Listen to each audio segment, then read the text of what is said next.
Come in.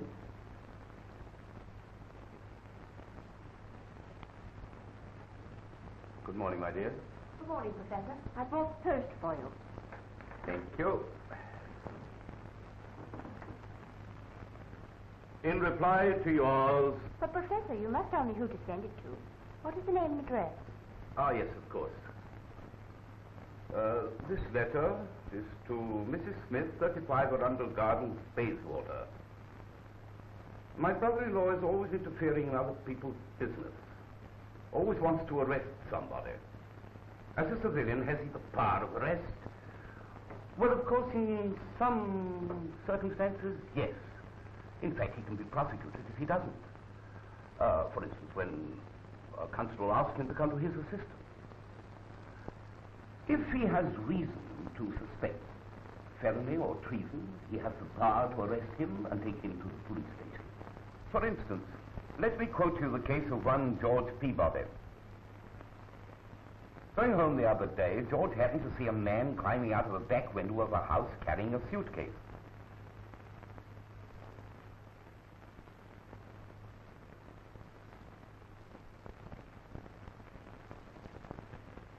George is naturally very suspicious of all this and challenges the man, only to have an identity card thrust in his face proving that the man is escaping from his own house.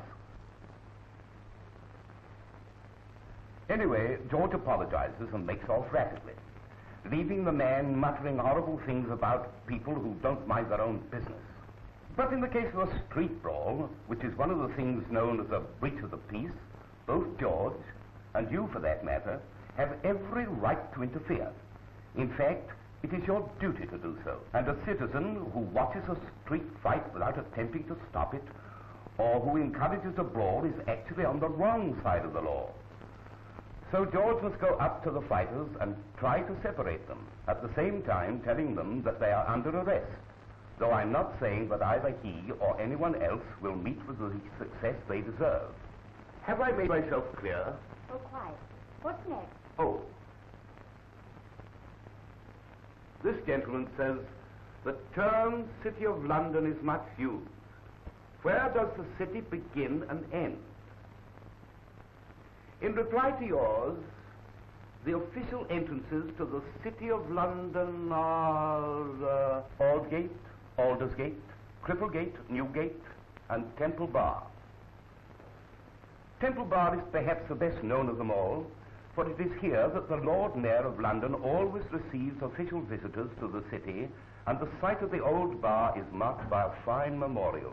Many people think of Newgate in connection with the celebrated jail that stood there many years ago, now replaced by the City of London's old law court, the Old Bailey. The Blitz removed most of Aldersgate, but you can still define its boundaries. The Blitz caused serious damage in Cripplegate also, yet the fine old church of St. Giles still stands, and a remarkable view of St. Paul's Cathedral may be obtained across the ruins. In Cripplegate, you may find remains of the old wall that once encircled London. Many victims of the Great Plague were buried here long ago in a vast triangular pit after it was no longer possible to dig separate graves.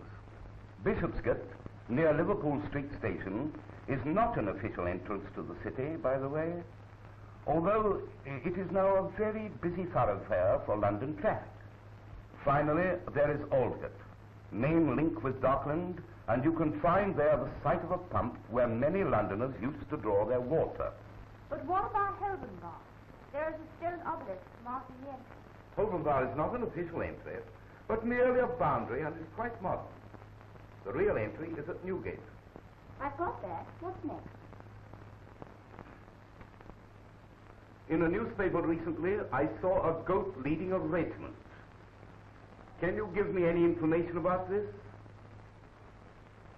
Well, now, Penelope, do you know the name of this regiment? Oh, yes, that's the Welsh regiment. Quite right, my dear.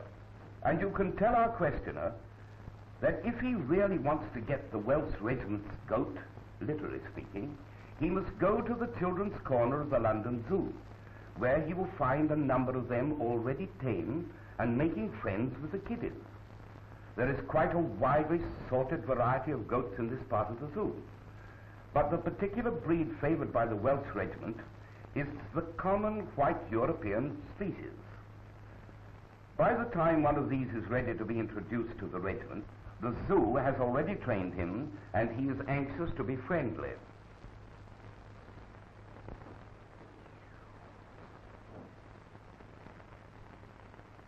Here is one I think you may be able to answer, my dear.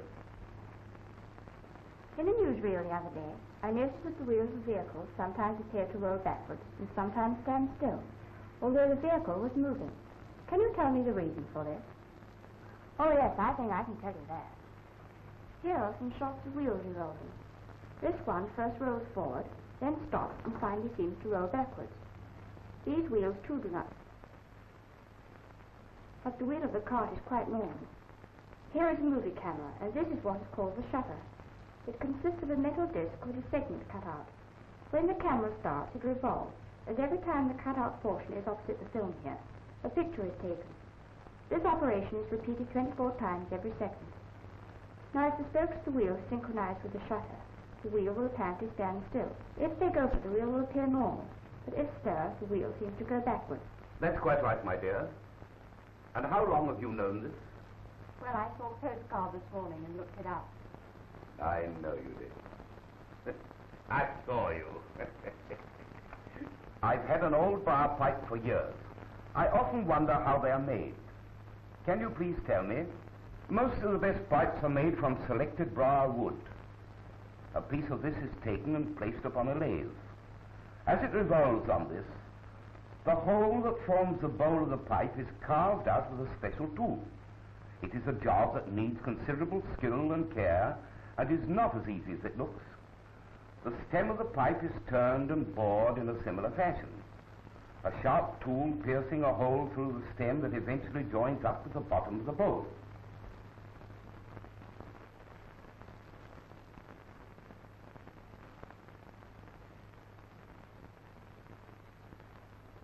The rough corners are then cut off with a small circular saw, and the wood is then smoothed thoroughly on an emery wheel. Though there is always a great demand for briar pipes, quite a number of people still prefer the meerschaum variety. It has been the fashion for years for these pipes to carve the bowls to represent human heads or the faces of rabbits and monkeys. The briar pipes undergo a final polishing with powdered pumice before leaving the factory, and are then finished off on a velvet wheel. They are then ready to give their respective owners many hours of solace and contentment.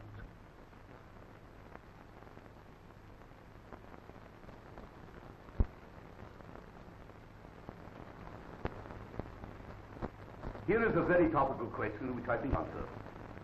It's from a lady, and she says, soap rationing brings soap into the news again. How on earth did people manage before soap was made? She evidently intends to try the substitute. Any ideas? Yes, I have, but I'd like to look it up before I tell you.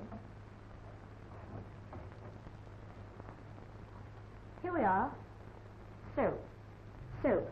The days when there was plenty for all seem like a dream. Keeping clean without soap in the old days was very simple, if a bit uncomfortable. People used to burn wood and wait for the ashes to cool. This is called wood lye. You dip your hands into cold water, rub in thoroughly, and so the face was clean.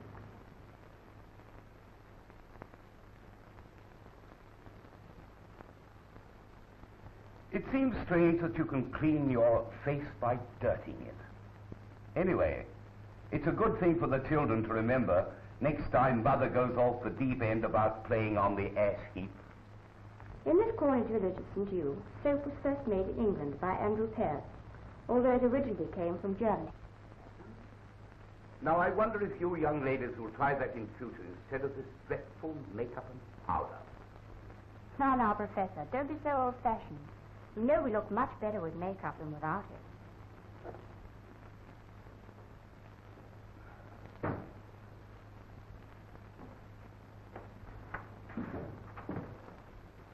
Yes, we are. You want coffee, Professor? I would very much, thank you. We are coming to London for a few days. Where can we see a bit of what is known as cosmopolitan London? Cosmopolitan London is a roughly triangular piece of the West End, bounded by Oxford Street, Regent Street, and Charing Cross Road. Most nations of the world are represented in it. French, Cypriot, Swiss, Turkish, Chinese, just to mention a few.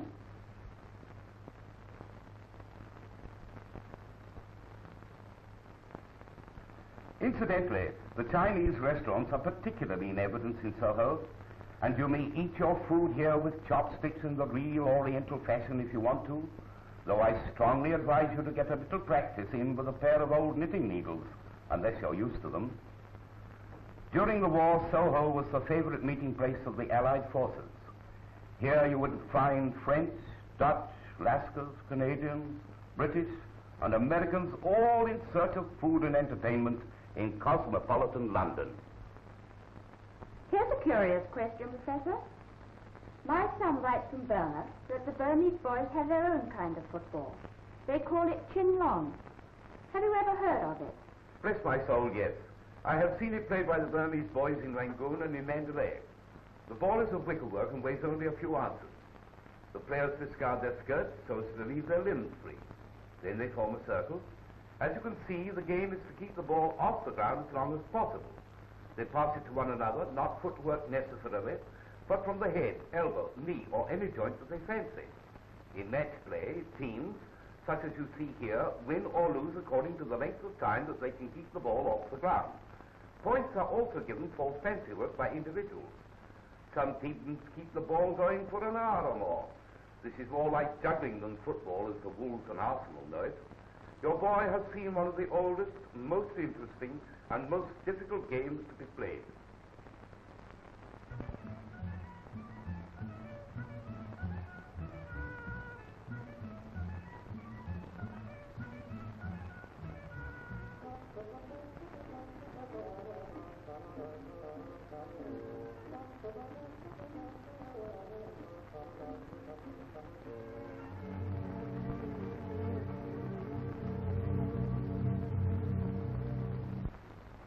Well, that's all for now, my friends.